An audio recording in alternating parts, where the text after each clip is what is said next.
Everyday spoken English के sentences में कुछ ऐसे वर्ड्स आ जाते हैं जो 2 बार आते हैं, ठीक है?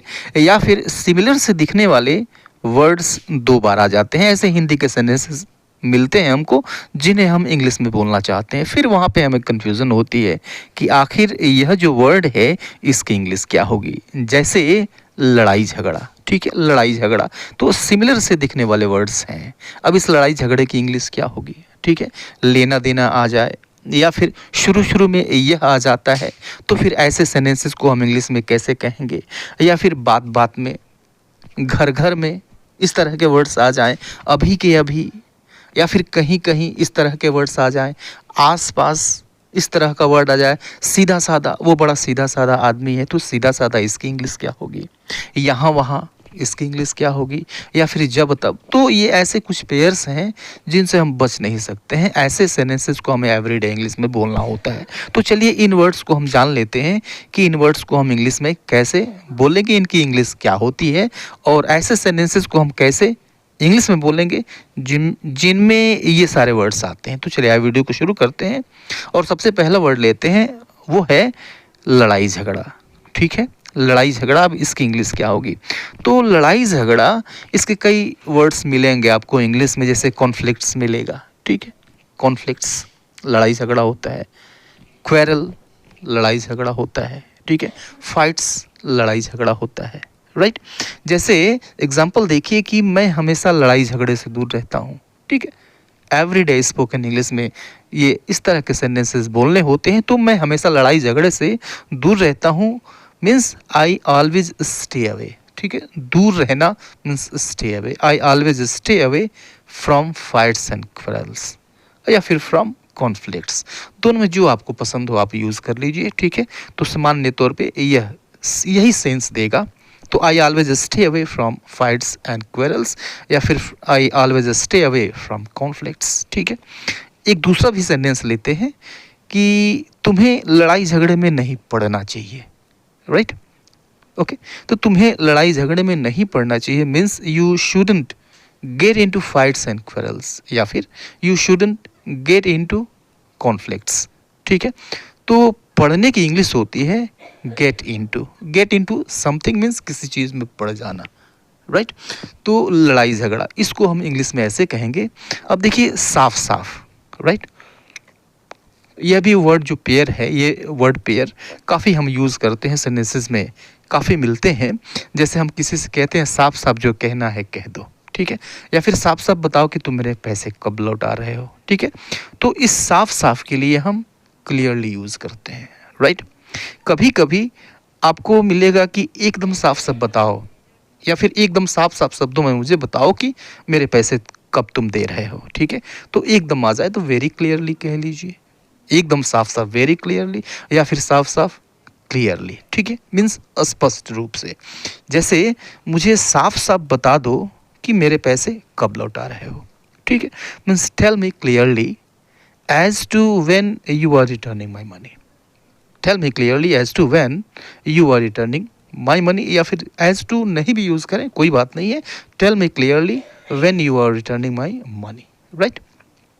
एक और सेंटेंस लीजिए इसका, मैंने सब कुछ एकदम साफ साफ देखा, ठीक है? मीन्स स्पष्ट रूप से मैंने देखा। साफ साफ देखा मीन्स क्लियरली। एकदम साफ साफ देखा वेरी क्लियरली, मीन्स आई सा एवरीथिंग वेरी क्लियरली, राइट? तो सिंपल सा सेंटेंस है, ठीक है? क्रक्स कहाँ है? ऐसे वर्ड्स के साथ क्रक्स है जो कि पेयर में आते हैं, या फिर सिमिलर से दिखने वाले वर्ड्स पेयर में आ गए, राइट? यहीं पे क्रक्स है और कहीं कोई दिक्कत नहीं है, सिंपल से सेंटेंसेस हैं। अब आइए हम आते हैं गर्मा गर्म पे, राइट? अब गर्मा गर्म इसकी इंग्लिश क्या होगी, राइट? तो गर्मा गर्म के लिए हम सिंपली हॉट का यूज़ करेंगे, ओके? हॉट, या फिर एक वर्ड और जोड़ लीजिए, राइट? थोड़ा सा और अट्रैक्टिव हो जाएगा, piping hot. Piping hot means गर्मा गर्म, या फिर सिंपली आप हॉट का भी यूज़ कर सकते हैं। पाइपिंग हॉट कर लीजिए तो यह और अच्छा हो जाएगा। यहाँ गर्मा गर्म खाना परोसा जाता है, right? Here is served piping hot food. Here is served piping hot food, या फिर piping hot food is served here, right? दोनों में किसी तरह से कर लें। अगर कहते हैं here is served piping hot food, तो यह थोड़ा सा सेंटेंस इफेक्टिव है, राइट, क्योंकि नॉर्मल सीक्वेंस से थोड़ा सा ये हट के है। और एक और सेंटेंस देखिए इसका, चलो यहाँ गर्मा गर्म चाय पीते हैं, चलो यहाँ गर्मा गर्म चाय पीते हैं, ठीक है। तो let us take here piping hot tea, let us take here piping hot tea, right.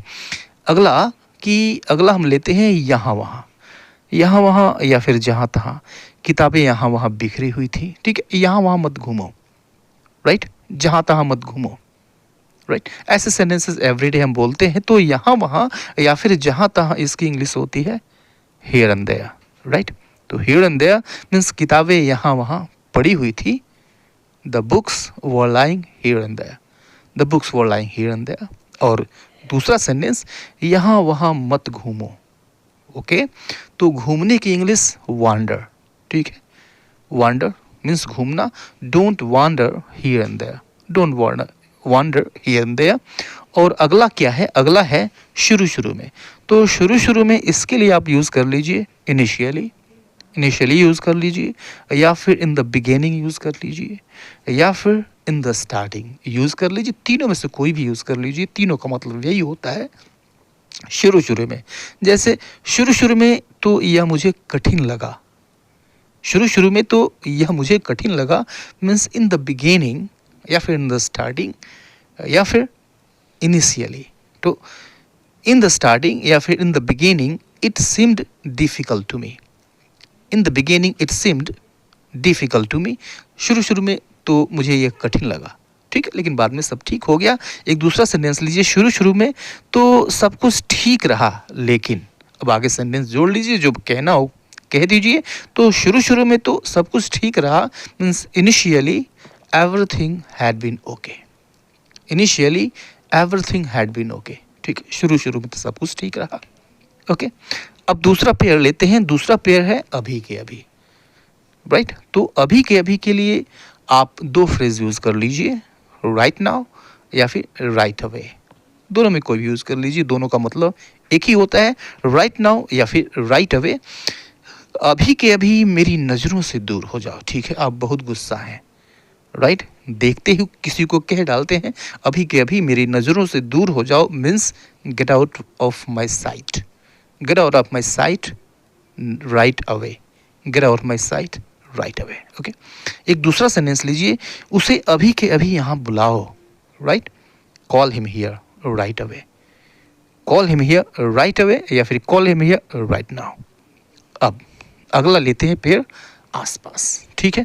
तो आसपास का अर्थ होता है near by, near by use कर लिए, नियर बाई का मतलब होता है आसपास। तो जहाँ भी आसपास दिखे आप नियर बाई का यूज़ करिए। क्या आसपास कोई दुकान है, right, is there any shop nearby, is there any shop nearby, क्या आसपास कोई दुकान है। और दूसरा सेंटेंस है, वहाँ आसपास कुछ बच्चे खेल रहे थे means some children were playing nearby, some children were playing nearby, आसपास कुछ बच्चे खेल रहे थे, राइट। तो आसपास नियर बाई। अब देखिए गोल मटोल, ओके, उसने मुझे गोल मटोल उत्तर दे दिया, ठीक है, मीन्स साफ साफ नहीं बताया, अस्पष्ट बताया, राइट। अब गोल मटोल जैसे वो छोटा बच्चा कितना गोल मटोल है, ओके। तो दो अर्थ निकलते हैं, वह छोटा बच्चा कितना गोल मटोल है। अगर इस तरह का अर्थ निकलता है तो उसके लिए हम यूज़ करते हैं चबी, ठीक है, CHUBBY, चबी। अब गोल मटोल मीन्स अस्पष्ट, उसने मुझे गोल मटोल उत्तर दिया। अब इस गोल मटोल के लिए हम यूज़ करते हैं वेग। एग्जाम्पल देखिए कि डम्पी एक छोटा गोल मटोल बच्चा था, dumpy was a chubby little kid, dumpy was a chubby little kid. और ये दूसरा सेंटेंस देखिए कि उसने एक गोल मटोल उत्तर दे दिया, it means he gave me a vague answer, he gave me a vague answer. तो वेग मीन्स होता है जो चीज़ क्लियर ना हो, अस्पष्ट हो, साफ साफ ना हो, ओके। अब आइए हम अगला पेड़ लेते हैं जब तब, ठीक है। तो जब तब मीन्स नाउ एंड देन, जब तब means now and then, now and then इसकी इंग्लिश होती है जब तब की। जैसे मैं वहाँ जब तब जाता हूँ, राइट, मैं वहाँ जब तब जाता हूँ means I go there now and then, या फिर now and then I go there. वह यहाँ जब तब आता रहता है, ठीक है। तो आता रहता है means he keeps coming here now and then, he keeps coming here now and then, या फिर now and then he keeps coming here, right. तो शुरू में यूज़ कर लें या फिर लास्ट में यूज़ कर लें नाउ एंड देन को। अब अगला पेड़ लेते हैं सीधा सादा। ओके, सीधा सादा मीन्स सिंपल, राइट। इजी सा वर्ड पेयर है। इसके लिए हम सिर्फ एक वर्ड का यूज़ करेंगे और वो है सिंपल, ठीक है। मैं एक सीधा साधा इंसान हूँ, ठीक है। ओके, तुम्हारा भाई बड़ा सीधा साधा है, हमें सीधा साधा जीवन जीना चाहिए। तो मैं एक सीधा साधा आदमी हूँ means I am a simple man, I am a simple man, okay, right. और एक दूसरा सेंटेंस देखिए कि मैं सीधा साधा हूँ लेकिन मूर्ख नहीं। It means I am simple, I am simple but not foolish, I am simple but not foolish, okay. तो अब लास्ट पेयर लेते हैं रोजी रोटी, ओके। तो रोजी रोटी मीन्स इसकी इंग्लिश होती है डेली ब्रेड, डेली ब्रेड या फिर लिवलीहुड। आप डेली ब्रेड यूज़ कर लीजिए या फिर लिवलीहुड कर लीजिए। इसके लिए एक और वर्ड यूज़ किया जाता है हिंदी में, जीविका जिसको हम कहते हैं, लिवलीहुड या फिर डेली ब्रेड। जैसे कोरोना लॉकडाउन में रोजी रोटी कमाना मुश्किल था, ठीक है, सही बात है। तो कोरोना लॉकडाउन में रोजी रोटी कमाना मुश्किल था means it was difficult to earn livelihood during corona lockdown, right. तो रोज़ी रोटी के लिए आप डेली ब्रेड का यूज़ कर लीजिए। अब तुम्हें अपनी रोज़ी रोटी के बारे में सोचना चाहिए। बड़े हो गए हो, कमाने लायक हो गए हो, जिम्मेदारी उठाने लायक हो गए हो, तो अब तुम्हें अपनी रोज़ी रोटी के बारे में सोचना चाहिए। Means now you should think about your livelihood, now you should think about your livelihood, ठीक है। तो ये कुछ पेयर्स थे आपके लिए, आगे भी इस तरह के वीडियोस आते रहेंगे, ठीक है। वीडियो कैसा लगा फीडबैक ज़रूर दीजिएगा। मिलते हैं नेक्स्ट वीडियो में, तब तक के लिए goodbye and take care.